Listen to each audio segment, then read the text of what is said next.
우리가 성경에서요, 사도들 중에 바울 잘 알고 베드로도 잘 알고 요한은 잘 모릅니다.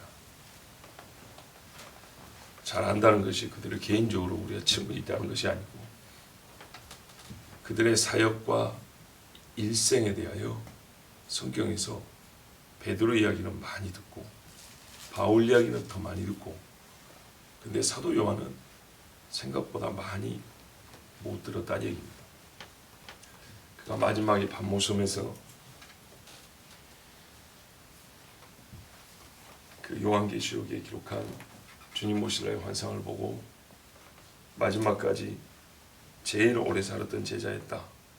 여기는 우리가 거의 다 알고 있는데 그 이전에 요한이 어떤 사람이었기에 우리 주님이 그렇게 마지막까지 남기셔서 성경을 완성하게 하시고 주님 오실 날의 일을 다 보여주셨을까에 대하여, 그러니까 그 전에 그가 어떤 사람이었기 때문에 거기까지 왔단 말이죠. 주님이 살려주셨기 때문이죠. 다른 사도들 다 죽었는데 요한은 예수님이 이 땅에 계실 때 보면 순위로 하면 세 번째 정도는 죽어야 되거든요. 베드로와 야고보와 요한 이렇게 불렀는데 야고보는 첫 번째 순교자가 되었으니 그렇고, 베드로는 사역하다가 저 로마에서 순교했다고 하니 그것도 이해가 되고, 요한은 어찌하여 죽지 아니하고 끝까지 남았을까? 누군가는 남아서 복음을 전하고 가르치고 기록해야 됐기 때문인데 바로 그 누군가가 셋 중에 하나인 요한이었던 이유, 그건 하나님의 뜻이 그 깊은 속에 있는 걸 우리가 잘 알지는 못하지만 드러난 것을 통하여 볼 때 주님께서, 그러니까는 너무 쉽게 주님이 그리 정했었으니까 그렇지 이렇게 보면 은혜가 오히려 떨어집니다. 그렇게 말해서 우리는 주님의 뜻대로 사는 거야 이런 믿음 안 나옵니다. 그렇게 해가지고 오히려 하나님이 이렇게 계획하셨던 거구나, 하나님이 그에게 이렇게 분부하시고 그는 이렇게 주님 앞에 헌신하고 자기를 보여드렸던 거구나, 그래서 하나님은 그를 통하여 이렇게 하셨구나, 이래야 훨씬 더 은혜가 되는 겁니다. 은혜를 얻기 위해서가 아니라 그게 우리가 인간인 우리가 은혜 받는 방법입니다. 그냥 덮어놓고 맨 시작 하나님의 뜻이니까 그래서 살짝 죽은 것이지, 하나님의 뜻이니까 순교자가 됐겠지, 중간이 확 비어갖고 있는 이런 식으로는 은혜가 없습니다. 엄마가 사랑하니까 밥 했겠지, 이 밥 한다고 3시간 걸린 건 몰라요. 자, 그래서 우리가 사도 요한 이야기를 조금 한번 들어보려고 합니다. 그 중에 사도 요한과 관련된 이야기가 상당히 많은데 오늘 예수님의 십자가 이야기, 십자가만 얘기할 것은 아니고 그의 어린 시절, 성경에는 없지만 어린 시절 이야기를 해줄게요. 그가 어릴 때라는 말은 없지만 그가 어릴 때 이야기가 기록이 되어 있긴 합니다. 요한복음 강의를 들으시면 아마 알게 될 텐데 세례 요한이 세례를 줄 때 따르던 제자들이 있었습니다. 세례 요한이 어디 있었죠? 광야에, 또 요단 강가에. 뭘 먹고 살았냐? 메뚜기와 석청이요. 제자들이 선생보다 잘 먹기는 어렵습니다. 무슨 말이냐? 메뚜기와 석청을 먹고 잘해봐야 그거보다 조금 나은 것 정도를 먹으면서 떠돌아다니는 세례 요한의 제자가 있었다 이 말입니다. 세례 요한만큼이나 이 깜깜하고 어두운 시대에 주님 나라가 가까이 온다는 소리를 듣고 너무 반가워서 뛰쳐나온 젊은이들이 있었다 이 말입니다. 그 집에서 찬성이 있을까요? 지금 기숙사도 잘 갖춰놓은 신학교 간다 해도 반대하는 사람이 많은데, 미달리에서 시험 못 봐도 지금은 그냥 들어갈 수 있는 신학교인데도 들어가지 마라 그러는데 그때는 집을 나와야 됩니다. 여차하면 희한한 사람들 몰려가지고 쥐도새도 모르게 죽을 수도 있습니다. 저 광야에서 추운데 굴 밑에 자야 되고 바람이 불면 바위 밑에서 숨어서 피해야 되고 도둑대들이 지나가면 숨지고 숨어 있어야 되고, 그렇게 광야에서 살다가 또 요단강가에 와가지고 사람들이 세례 주는데 맨날 들어도 사실은 별다른 소리보다 똑같은 소리. 우리가 잘 알다시피 세례 요한은 구약 성경을 많이 풀어서 가르쳐 준 사람이 아니었어요. 예레미야 같이 다니엘 같이 그렇게 성경을 깊게 풀어주는 사람이 아니에요. 선지자이긴 하고 또 최초의 사도인데 가장 단순한 메시지를 전했던 사람이 세례 요한이에요. 단순하고 강하고 반복하게 설교했던 사람이 세례 요한이에요. 회개하라, 천국에 가까이 왔다. 와서 죄의 사함으로 세례를 받으라. 이걸로 얼마나 깊게 찔렀더니 훅 찌니까 사람들이 거기서 다 꼬꾸라졌대요. 강력한 영적 능력이 있어요. 말하자면 그 시대는 그거 하나가 필요했던 시대였어요. 회개하라, 천국이 가까이 왔다. 예수님 오시기 직전이. 사실 마지막 때도 여러분 거의 한 가지면 되는 거예요. 소돔과 고모라에 가서 뭘 외칩니까? 내일 아침에 너희 죽는다. 노아 시대에 뭘 외칩니까? 곧 있으면 비가 내려서 너희 다 죽는다. 요나가 니느웨 가서 뭘 외칩니까? 40일 후면 너희 다 불에 태워져 죽는다. 주님 오시기 전에 1260일 동안 두 예언자가 뭘 외칩니까? 마지막이라 사실 어떤 것은 좀 길어요. 이 사람들이 외친 거는 곧 주님 오신다고 회개하라 합니다. 예수님이 이때 오실 때도 세례 요한은 그 한 가지 메시지를 아주 강력하게 외쳤습니다. 근데 그거 듣고 집을 나온 인간들이 있었어요. 그들에게 요한이 말합니다. 내가 이렇게 외치는 거는 내가 그 신을 풀기 묶기에도 감당하지 못할 한 사람이 있는데 그가 좀 있으면 온다. 너희가 사실 따라야 될 분은 그거다. 그분이다. 너희가 지금 이 어두운 세대에 진짜 하나님 앞에 영적으로 답답하고 살고 싶어서 회개라는 이 반가운 소리를 듣고 하나님의 나라라는 그냥 종교 운동가들의 하나님 나라 운운하는 것이 아니라 진짜 하나님의 나라를 추구하는 사람인 줄 알고 나를 찾아왔는데 그 하나님의 나라는 내가 주는 게 아니고 내 다음에 오시는 분이 준다. 그가 불러 너희에게 세례를 줄 거다. 이렇게 가르쳤어요. 근데 여러분 이 말을 듣고 나온 사람이 있다 이 말입니다. 요한복음 1장 보십시오. 떡을 먹고 나온 것도 아니고 병든 자를 고쳐서 나온 것도 아니고 죽은 자를 살려 나온 게 아닙니다. 이 말 때문에 나온 사람들입니다. 말하자면 세례 요한만큼 순수한 청년들이 있었어요. 그 중에 두 사람이 예수님의 제자가 되었습니다. 예수님의 첫 제자가 되었습니다. 그가 누구냐? 한 사람은 베드로 동생 안드레고 한 사람은 야고보의 동생 요한입니다. 그런데 요한이 예수님의 12제자 중에 나이가 제일 어리다는 거 아시죠? 나이가 제일 어리면 몇 살이나 먹었을 것 같습니까? 요즘 말로 많이 먹어야 20살입니다. 20살도 안 됐을 겁니다. 왜냐? 베드로가 60대에 순교를 했어요. 우리가 알기로는 60년대 초반에 순교했다 하면 베드로는 예수님보다 나이가 훨씬 많습니다. 그 사람 거의 70 가까이 살았다고 보십시오. 그보다 한참 어린 사람이 요한입니다. 그러면 베드로가 예수님 만날 때 30 몇 살 됐다고 치면 요한은 10살 이상 어리다고 봐야 됩니다. 거의 막내 동생 뻘입니다. 요한은 나이가 많아봐야 20살입니다. 많아봐야. 그럼 그 어린애가 어떻게 집을 나올 수 있냐? 14세 되면 성인입니다. 근데 요한이 얼마나 놀랍냐? 여러분 다 아는 사실이에요. 예수님이 잡혔을 때 대제사장 집에 들어간 제자 하나 있었죠.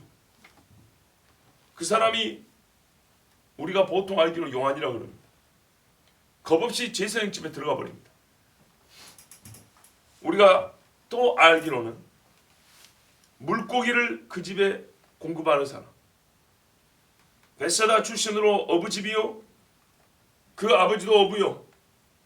그래서 그 고기를 장사를 하는데 그 갈릴리 지경뿐만 아니라 예루살렘의 대제사장까지 친족이라 거기까지 좋은 물고기를 공급하는 상당히 명망 있는 집입니다.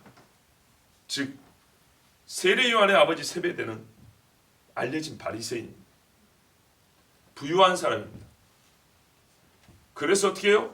배가 있고 금을 있고 동업하는 사람들이 있습니다. 그 중에 베드로가 있습니다. 말하자면 제가 자꾸 말하자면 입에 붙어가지고 옛날에 어디 방송을 본 이후에 자 베드로가 한 동네 사람인데 한국식으로 하면 아재아재 불렀던 우리 집에서 같이 우리 아버지랑 동업하는 아버지는 나이가 많지만 조금 젊은 층에 속하는 아주 노련한 뱃사람이다 이 말입니다. 그 집의 도련님이 요한이에요.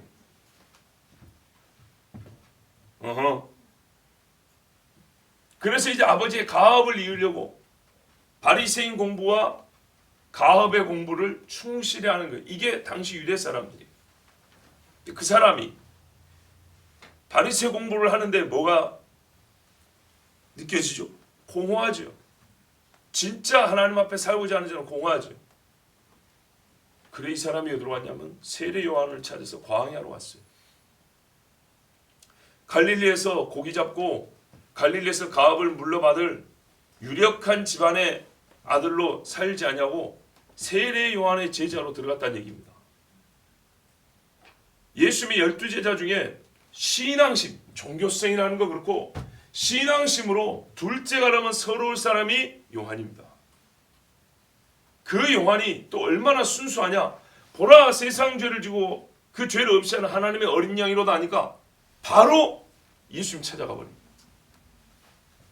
그리고 세례 요한이 자기 제자 요한을 비롯해서 많은 제자들에게 저분을 따라가라고 미리 가르쳤습니다. 서로 간에 섭섭할 게 없습니다. 저는 흥하고 나는 쇠하고 신랑의 들러리로 나는 친구로서 기쁘다. 세례 요한이 가서 그날부터 주님이 거하시는 곳이 어디입니까? 인자는 머리 둘 곳도 없다. 와서 봐라 여기. 풀밭 같은데요. 나무 밑에. 좋습니다.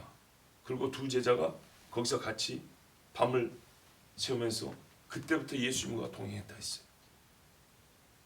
가나 혼인잔치. 베드로는 몰라요. 요한은 알아요.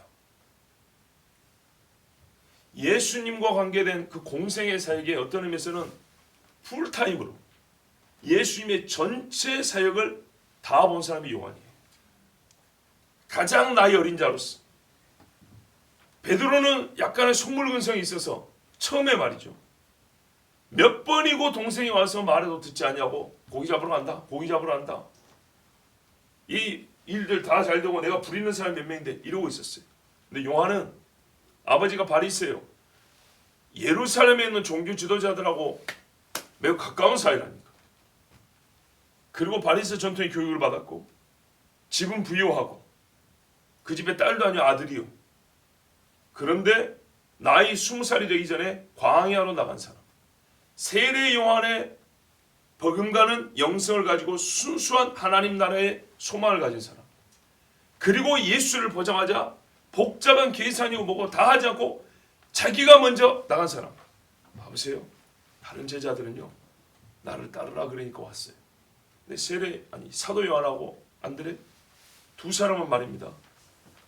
세례 요한의 말을 듣고 예수님을 찾아간 제자들이에요. 훌륭하죠. 자, 이 첫 장면만 봐도 요한이 얼마나 훌륭한 사람인지 알 수 있어요. 거기다가 나이가 어립니다. 정말 자아만의 지혜로운 자예요. 생명을 찾아서 길을 걸 수 있는 진짜 지혜로운 사람이 사도 요한입니다. 이 사도 요한을 예수님이 많이 사랑했답니다. 나이가 어리기도 하고 요한 자신이 예수님을 많이 사랑하잖아요. 이 아이는 어려서부터 종교성이 투철한 게 아니에요. 그랬으면 바리새파에 들어갔을 거예요. 바울처럼 말이에요. 종교성이 투철한 게 아니라 하나님 나라를 사랑한 사람이 있어요. 예수님이 뭐라 그럽니까? 베드로를 통하여 그의 날이 임하기를 사모하라 그랬어요. 하나님 나라를 사모한 자가 세례 요한이고 세례 요한의 제자는 아무나 되는 게 아니에요. 그 세례 요한의 제자가 되기로 집을 뛰쳐나간 사람이 사도 요한이고 그가 예수님을 보고 다시 너는 본토 친척 아비 집을 떠난 아브라함처럼 예수님에게 갔어요. 어린 나이에서부터. 그리고 예수님의 말씀과 모든 사역을 다 보고 듣고 부지런히 정말 주님을 따랐어요. 예수님이 보는 바 사도 요한은 예수님을 정말 사랑하는 사람이었어요. 예수님이 그래서 그를 사랑했어요. 너무 단순하게 생각하면 안 된다 그랬어요. 하나님이 우리를 사랑하는 거지 우리가 감히 어떻게 주님 사랑 이런 식으로 하지 마라 그랬어요. 우리가 사랑한다고 주님이 우리를 더 사랑하나? 그래요. 나를 사랑한 자는 내가 그를 사랑하여 그에게 나타낸다 그랬어요.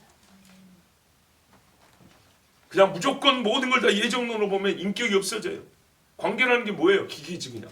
그게 아닙니다. 요한은 예수님을 많이 사랑했고 예수님이 또한 그를 많이 사랑했어요. 그래서 요한은 예수님과 사랑하는 사람이라는 것을 요한복음에 자기 자신이 쓰는데도 그것을 감추지 않았어요. 교만한 게 아니라 성도에게 필요한 것이 그거예요. 성도가 받아야 될 복이 그거고 우리가 주님 앞에 해야 될 게 이거예요. 신명기의 신약 버전이란 말이에요. 너는 마음을 다하고 뜻을 다하고 힘을 다하여 주 너희 하나님을 사랑하라 그랬지요. 그것을 실제로 신약 버전으로 보여준 사람이 사도 요한이라고. 그리고 그렇게 사랑한 사람을 아브라함을 사랑하시듯이 그렇게 하시듯이 하나님께서 사랑하여 나타낸 자가 바로 사도 요한이에요. 그래서 주께서 그를 사랑하였다 했습니다. 예수님 배반한 제자 베드로 나로도 예수님 십자가에 마지막까지 따라 서 있었던 요한을 우리가 잘 기억을 못해요. 예수님을 사랑한 갈릴리의 여인들이 십자가에 서 있었다 했어요. 근데 거기에 유일하게 혼자 서 있었던 남자, 왜 요한의 사랑을 모를까요?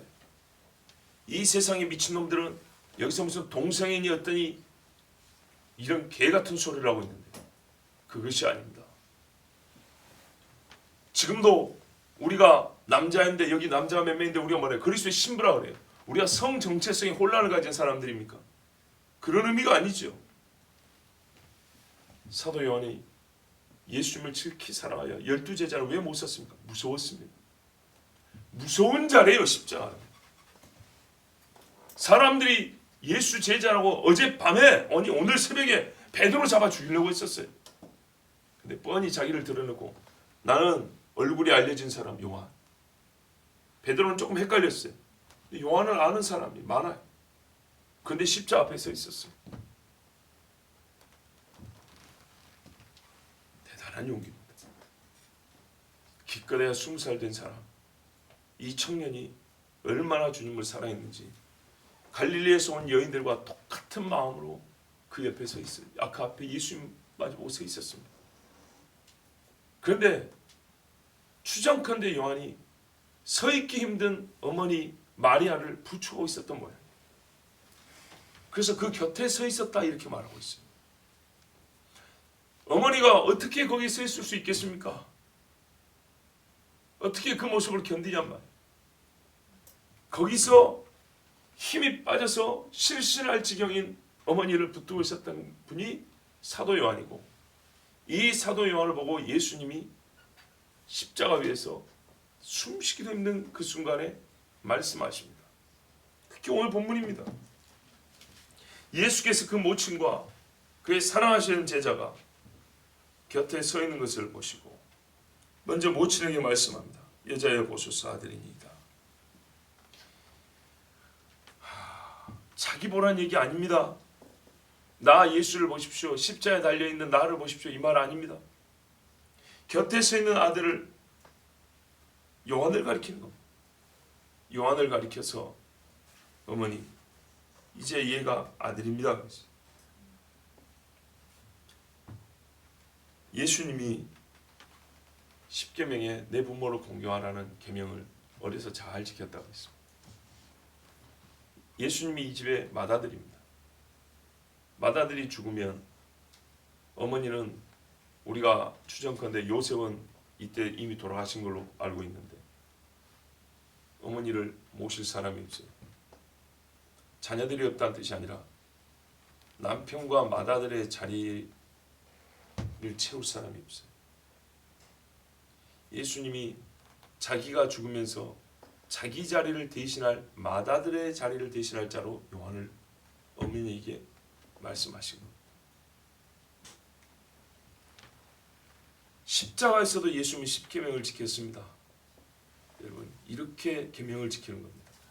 계명 지키기 어렵습니다. 요즘 시대의 십계명, 이 사람아 십자가에 못이 박혔는데도 지키는 예수님을 못 봤는가?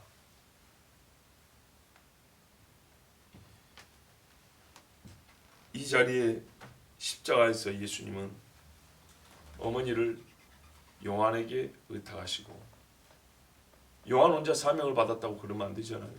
어머니에게 먼저 말씀하십니다.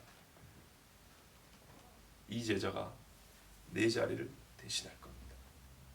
그리고 제자에게도 말합니다. 사실은 내용은 같은 뜻이죠.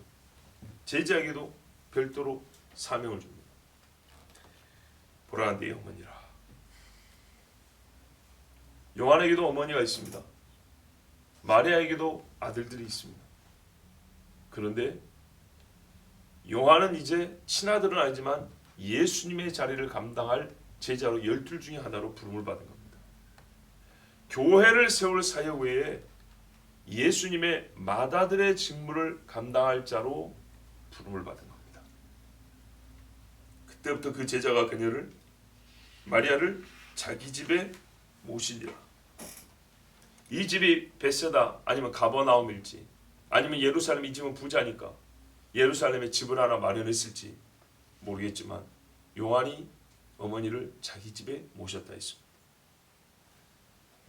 여러분, 궁금하지요? 예수님의 어머니에게 자녀들이 있습니다. 아들이 한 4명인가 되고 딸도 2명 이상 되는 거. 그런데 이 자녀들이 2000년 전에 어머니를 충분히 모실 수가 있어요. 모셔야 하고, 예수님이 돌아가시면서 어머니를 요한에게 맡기셨어요. 그러면 남은 자녀들은 모욕적일 수가 있습니다. 우리 어머니를 누구한테 준단 말이냐. 그리고 우리가 어머니를 못 모실까 봐 자기 제자에게, 이때까지 예수님의 동생들은 예수님 누군지 모릅니다. 왜 형님이 자기 멋대로 어머니를 자기 제자한테 맡기시는가? 우리를 이렇게 욕되게 할 수 있는가? 충분히 그럴 수 있습니다. 즉 예수님을 요한에게 맡긴 것은 물질로 봉양하라는 뜻이 아니에요. 예수님의 동생들이 충분히 어머니 한 분 모실 수 있습니다. 다 거지입니까? 거지라도 구걸해서라도 먹여 살릴 수 있어요. 먹여 살린다. 어머니 모실 수 있어요. 그런데요, 그것 때문이 아닙니다. 자, 왜 요한에게 어머니를 부탁했을까요? 우리가 아는 것은 예수님을 사랑하기 때문이죠. 설교 시작할 때 뭔 이야기했으면 세례 요한의 제자 사도 요한을 얘기했지 않습니까? 왜 이야기를 했다고 생각하십니까? 사도 요한을 설명하는데 그 앞에 이야기를 왜 했냐고요? 유복한 바리새 집안의 청년이 뭐 한다고 집을 떠나서 광야로 나가냐 이 말입니다. 마음이 뜨거우니까 나간 것이지. 그게 필요한 시대입니다. 예수님이 그걸 본다고요. 네가 나를 사랑하고 네가 진리를 사랑하고 하나님의 나라를 사랑해서 네 아비 집을 버린 사람이 똑같은 마음이기 때문에 네가 네 어머니가 아닌 내 어머니를 모실 수 있는 사람이에요. 이게 연결이 돼야 되는 겁니다. 근데 이 심정을 모르는데 자녀를 맡기니까 제자들 중에 하나 맡기긴 하는데 앞에 한 놈이 있으니까 할 수 없이 이놈한테 맡기고 아무도 없고 나밖에 없으니까 내가 맡았다. 이런 식으로 정리가 되면 곤란하다는 얘기입니다. 유복한 집에서 넉넉하게 살 수 있고 가업을 물려받을 수 있고 바리새인으로서 사는데 아무 지장이 없고 사회 명망 있는 사람으로 살아갈 수 있음에도 불구하고 광야로 떠났던 젊은 아이가 그 열심과 그 사모함이 주님 앞에 인정이 되고 보임받으면서 다윗이 하나님의 나라를 향한 사모함이 있고 주의 집을 향한 열심이 있어서 주께서 솔로몬을 통하여 그래 너는 내 집 짓고 나는 네 집 지어줄게 이런 것처럼 사도 요한이 자기 아버지를 버리고 어릴 때부터 나와 하나님의 나라와 진리를 찾은 것, 그걸 보고 내 집을 내게 맡겨도 되겠다. 교회는 베드로에게 맡겨도 내 어머니를 너에게 맡긴다. 뭔 말인지 아시겠죠? 이래서 사도 요한한테 어머니를 맡겼어요.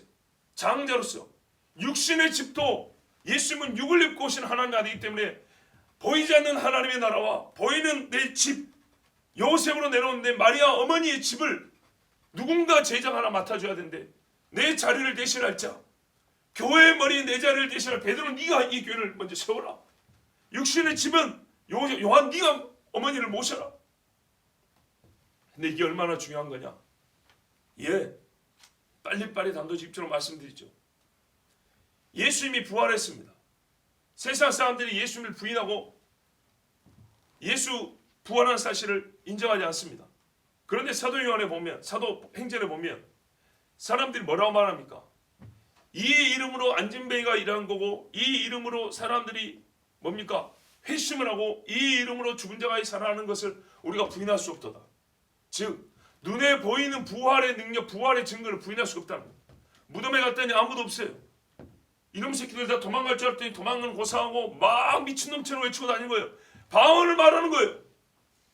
독을 마셔도 해를 당하지 않냐고. 감옥 문이 열렸고 천사가 와서 끌어줬다는 거예요. 아무도 부인할 수가 없어요. 증거 조사를 하면 부인할 수 없어요. 부활 부인이 안 돼요. 부활 부인. 그런데 부활이 인정된다는 것은 예수께서 메시아라는 것을 인정하는 건데, 그죠? 그러면 이 사람들이 예수님의 메시아를 믿어야겠죠. 믿기는 싫고, 그래서 또 다른 예수의 메시아 된 증거를 없애야 돼요. 그게 뭘까요? 지금 현재로 나타난 부활의 권능은 부정이 안 돼요. 다시 오신다는 예수님 이야기는 그건 우리가 지금 어떻게 해볼 수 없는 문제고, 앞에 있었던 예수가 메시아라는 증거, 그 중에 최고가 뭡니까?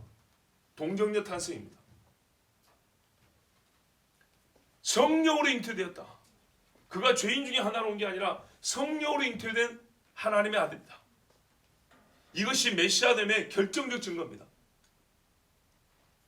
우리 아이들에게 이야기를 했더니 막둥이 별이도 이런 말 하더라고요.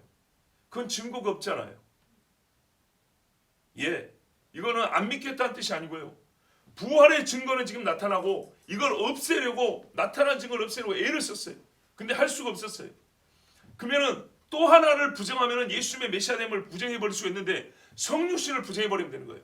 요한 1세에 보세요. 초대교회 이단들이 나타나는데 적그리스도의 영이 활동을 하니까 적그리스도가 어디서부터 부정하냐? 예수께서 육체로 이 땅에 오심을 부정한다 그랬어요. 마지막 때도 마찬가지입니다. 우리 죄를 위하여 죽으신 중보자가 이 땅에 오신 사실부터 부정해버리는 거예요. 그런데 이걸 부정하려고 하니 여러분 참 웃기는 얘기지만 부정하려고 해도 증거가 있어야 되는 겁니다. 서로 주장만 있으면 돼. 이 주장을 부정하기 위한 증거가 있어야 됩니다. 결정적 증거가 뭐냐? 인적 증거 하나 남았어요. 마리아 한 사람. 마리아가 죽어버리면 말해줄 사람이 없어요. 마리아가 살아있는 동안에는 이 사실을 많은 사람이 듣게 됩니다. 그런데요, 제일 마귀가 좋은 게 뭐예요? 살아있는 마리아 입에서 부인을 받아낼 수 있습니다. 베드로가 예수 제자인 것을 위협하고 두려우니까 부인했잖아요. 남편 없는 이제는 할머니가 됐는데 잡아다가 고문하면서 네가 노망을 해가지고 지금 헛소리하는 거지? 사람들이 하는 말이 저 예수가 성령으로 말미암아 잉태됐다는데 동네 물어보니까 시집가기 전에 배불렀다고 왔다는데 사람 좋은 요셉이 받아준 것이고, 그렇지? 솔직히 말해봐. 누구랑 놀아놨어? 만일에 말이죠. 마리아가 그렇다고 말하지도 않겠지만은 그들이 빌미를 잡고 그들이 왜 조금만 왜곡하면, 조금만 양념치면 예수 동정녀 탄생을 부인할 수 있는 뭔가 한마디라도 얻어낼 수만 있다면 별짓을 다 할 수 있겠죠. 마리아는 보호가 필요합니다. 예수님의 동생들은 물질로는 어머니를 모실 수 있지만 예수의 증인으로서 어머니를 모시기는 부족합니다. 이 일을 예수님께서 요한에게 맡긴 겁니다. 사랑하는 자에게 주님은 사명을 맡깁니다. 주님을 사랑하는 표를 가진 자에게 하나님은 자기 집을 맡깁니다. 베드로에게 교회를 맡기고, 물론 둘 다 교회 사람들이지만은 요한에게는 예수님의 육신의 어머니를 맡겼습니다. 그래서 요한은 교회가 핍박을 당하고 사람들이 흩어질 때 잠시 안 보입니다. 여러분, 요한이 왜 에베소에서 사역했다고 생각하십니까? 에베소에서 요한의 제자 폴리캅, 이레네우스, 유명한 사람들이 요한에게서 배웠다고 하는데, 요한의 마지막 사역지는 에베소라고 말합니다. 에베소는 바울이 2차 선교 여행 때인가 개척한 지역이죠. 근데 바울이 개척한 교회 가서 요한이 거기서 목회를 했다, 그 말이 아닙니다. 한 지역에 누군가 와서 처음 교회를 세우지만 그 한 교회만 있는 건 아니죠. 여러 교회가 세워지죠. 요한도 에베소에 가서 교회를 세우고 제자들을 가르쳤습니다. 바울보다 늦습니다. 왜요? 바울이 사역할 때 요한은 아직 예루살렘에 있었기 때문에. 그런데 스데반의 순교 이후에, 야고보의 순교까지는 그런 대로 괜찮았는데, 스데반의 순교 이후에는 예루살렘에 있던 대제사장과 그의 종들이 온 천지로 흩어지면서 교회를 없애려고 했어요. 대대적인 핍박이 시작된 겁니다. 그래서 이때는 많은 사람들이 흩어질 수밖에 없었어요. 그 흩어질 때, 교회를 핍박할 때 가장 위험한 사람이 누구냐면 나이든 노인인 마리아입니다. 이 마리아를 누가 챙겨서 피신을 갑니까? 이 마리아가 가는 지역에 이분이 누구라고 누가 증거를 해줍니까? 예수님의 제자요, 이미 예루살렘 교회에서 이름이 나 있는 요한이, 이 할머니가 예수님의 어머니입니다. 그러면서 이 할머니 마리아의 입에서 나오는 예수 탄생의 이야기를 직접 들을 수 있는 기회, 나이든 마리아를 모셔다니면서 간증도 하죠. 교회의 약한 사람들에게 그 출생, 예수님의 탄생 이야기하면서 강건하게 하죠. 예수가 메시아라는 것을 확실하게 하죠. 이 일을 감당할 사람은 친자식들이 아니고 요한이었던 거예요. 이 일을 요한에게 맡겼어요. 그래서 피신을 하면서 안디옥으로 가고, 안디옥에서 육로에서 에베소까지 갔다는 이야기입니다. 근데 에베소에서 바울도, 베드로도 갈라디아 안디옥 교회에서 사역하고, 이 갈라디아 지방을 거쳐서 저기 에베소까지 오고 나중에 로마로 갔다 그러죠. 건너가면 유럽입니다. 그런데 여러분, 베드로나 바울이 순교한 시점이 60년대라고 말합니다. 사도 요한이 요한복음을 쓰고 요한 서신을 쓰고 요한 계시록을 쓴 것은 80년대 이후라고 그럽니다. 그러면 거의 20년 차이가 납니다. 그렇죠? 그 긴 침묵, 이 침묵에는 아무 말도 안 했다는 게 아닙니다. 베드로와 함께 사도행전을 보면 같이 사역을 했어요. 베드로 옆에 같이, 아제 옆에 같이 있었다. 베드로 동생이 되는데도 불구하고 베드로가 진짜 막내 같은 요한을 데리고 다녔어요. 요한도 큰형님 중에 큰형님인 베드로를 옆에 항상 같이 붙잡기를 했어요. 즉 신앙의 모델인 거예요, 이 사람이. 그래서 두 사람이 참 나이로는 함께하기 어렵지만 신앙의 품격과 깊이와 뜨겁기가 같아서 요한을 그렇게 받는 겁니다. 그렇게 해서 같이 목회도 들어가고 같이 복음도 전하고 같이 대제사 앞에 섰어요. 그런데 핍박이 있자 함께 피신을 갔는데, 그 피신을 갈 때 어머니를 모시고 갑니다. 어머니를 모시고 갔다가 베드로는 더 멀리 나가지만 요한은 하고 싶으나 예수님이 주신 사명에 있어서 어머니를 모셔야 하기 때문에 에베소에 머뭅니다. 대위임 명령 마태복음 28장 20절 이하에 보면 너희는 온 천지에 다니면서 모든 사람에게 내 이름으로 세례를 주고 가르쳐, 내가 명령한 것을 가르쳐 지키게 하라 그랬지요. 요 일을 하는데 요한이 잠시 주춤할 수밖에 없었던 것, 다른 제자들에 비해서 전면에 나서기가 어려웠던 것은 뭐냐? 어머니를 모셔야 됐기 때문입니다. 요한에게는 이것이 대사명이었어요. 대사명. 12명 중에 유일하게 한 사람이 받은 대사명이 어머니가 생존할 동안까지 너는 맏아들 역할을 해야 된다는 것이에요. 복음을 용기가 없어서 안전하고 비겁하게 숨은 게 아니고 어머니를 통해서 보존돼야 될 예수 이야기를, 그거를 지키는 이 자물쇠를 갖고 있는 역할을 나 요한이 받은 거예요. 누구에게 이 사명을 줘요? 사랑하는 제자에게. 주님을 사랑하는 제자에게. 어려서부터 진리를 삼아야 아버지 집을 떠난, 너는 본토 친척 아비를 떠난 아브라함 같은 영성을 가진 제자에게, 예수님이 이 땅을 떠나면서 자기 집을 맡기셨단 말이에요. 그래서 요한이 어머니가 돌아가실 때까지 믿음이 없고 비겁해서가 아니라 이게 나의 사명이기 때문에 다른 제자들보다는 잠시 조용히 있습니다. 그러나 어머니도 돌아가시고 제자들, 형님들 다 죽었어요. 그런데 말이죠, 교회가 어려워지기 시작한 거예요. 어떻게 어려워졌냐? 그전에는 칼로 핍박을 했어요. 지금도 마찬가지로 칼은 있는데 교리적 핍박이 아주 심해진 거예요. 그래서 요한 복음이 깊고, 요한 복음에는 헬라 철학의 언어들이 들어가 있어요. 헬라 철학을 배운 게 아니라 바로 이 세상 철학을 배운 자들이 하나님의 교회에 들어와서 복음을 어지럽히기 시작했다고요. 요즘에도 많이 배웠다는 사람들이 하나님의 말씀을 어지럽힌단 말이죠. 적그리스도의 영이 더 활발하기 시작했어요. 왜? 교회가 강해지니까. 교회가 커지니까 악한 영이 더 드세지죠. 거기다가 교리적 싸움이 심해졌어요. 주님이 이때를 하여 남겨둔 제자 사도 요한이에요. 그리고 누군가는 이 어지럽고 어두운 시절에 진짜 찬란한 영광으로 오실 주님의 이야기를 해주셔야 필요 있어요. 봐보세요. 패턴을 보세요. 어지럽고 어두울 때 에스겔과 같이 성전이 회복되고 이스라엘 회복될 것을 보고 말해줄 사람이 필요했어요. 제사장들이 다 타락했지만 에스겔 제사장은 순결한 사람이었어요. 어지럽고 우상 앞에, 적그리스도 앞에, 신사 앞에 절할 때 마지막까지 주님이 다시 올 그 한 일의 이야기를 해줄 다니엘 같은 사람이 있어요. 왕의 진미를 원하지 않아요. 이 세상의 권세를 사랑하지 않아요. 오직 주님 나라를 위하여서 이 백성의 영혼을 위해 사랑했던 다니엘에게 그 마지막을 보여주셨어요. 똑같은 거예요. 이 어두운 시대에 하나님의 나라를 사모했던, 처음부터 지금까지 줄기차게 주님을 사랑했던 그 사도 요한에게 제일 어두울 때 인간이 눈을 가지고 볼 수 있는 가장 밝은 날의 영광을 미리 보여줬어요. 다니엘의 영성, 아브라함의 마음을 가진 사람, 이 사람이 사도 요한이에요.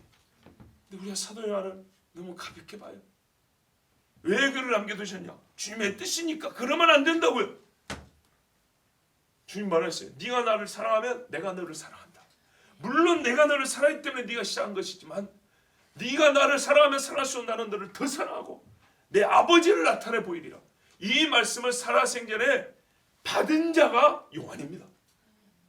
그러므로 여러분, 베드로를 통하여 너희가 그날이 임하기를 간절히 사모하라 그랬죠. 요한이 그날을 봤다는 것은 그날이 임하기를 간절히 사모했다는 얘기입니다. 오늘 우리가 가져야 될 신앙의 표상인 겁니다. 이 시대에 주님의 날이 가까웠다고 말하는 우리가 누구의 신앙을 본받으면 되냐? 그 날을 가장 마지막까지 보면서, 어떤 것을 가장 가까이 보면서 우리에게 증거해준 요한의 영성을 배우면 되는 거예요. 모든 사도와 선지자를 다 배우지만은 그 중에 한 사람을 꼽으라면 마지막 시대는요, 요한의 영성을. 적그리스도와 싸우는 사람, 적그리스도의 영과 거짓의 가르침과 싸우고 저항하는 사람, 진리를 지키는 사람, 육으로나 영으로나 하나님의 집을 사모하고 그 집을 수호하는 사람, 요한의 영성을 배워야 됩니다.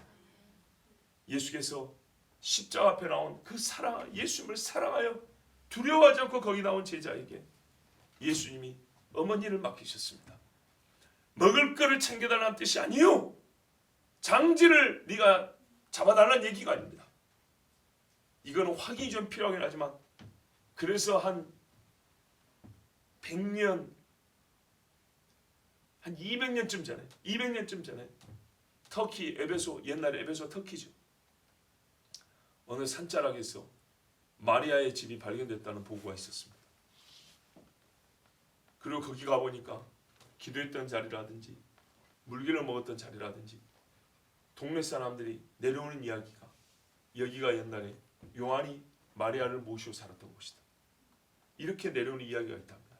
이건 제가 직접 안 가서 모르지만은 왜 요한이 에베소에 있었는지, 왜 요한이 동료들이 다 순교당할 때 왜 그가 모습이 안 보이는지 알 수 있는 대목입니다. 요한에게는, 바울에게는 죽는 것보다 살아서 교회의 복음을 증거할 중요한 것처럼, 요한은 죽는 것보다 예수 그리스도의 어머니, 예수의 성육신의 산 증인을 마지막까지 보호하는 것이 그의 사명이었기 때문입니다. 그래서 예수님께서 최고로 살아나면서 교회를 위하여 주시는 말씀, 교회를 위하여 주시는 감추었던 비밀의 말씀 요한계시록을 요한에게 맡겨주셨습니다. 여러분, 요한의 열심을 배웁시다. 주께서 우리에게 사랑하셔서 내가 너에게 모든 시간을 맡긴다 할 정도로 우리 주님을 사랑합시다.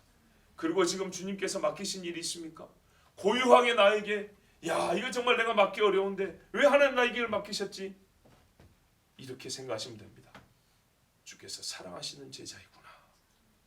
감히 감당할 수 없는 자이나 주여 감사합니다. 주님이 말씀하셨으니 때가 이르기까지 이 종이 충성하겠습니다. 그렇게 대답하십시오. 주님 오실 때 우리를 요한처럼 부르실 줄 믿습니다. 기도하겠습니다.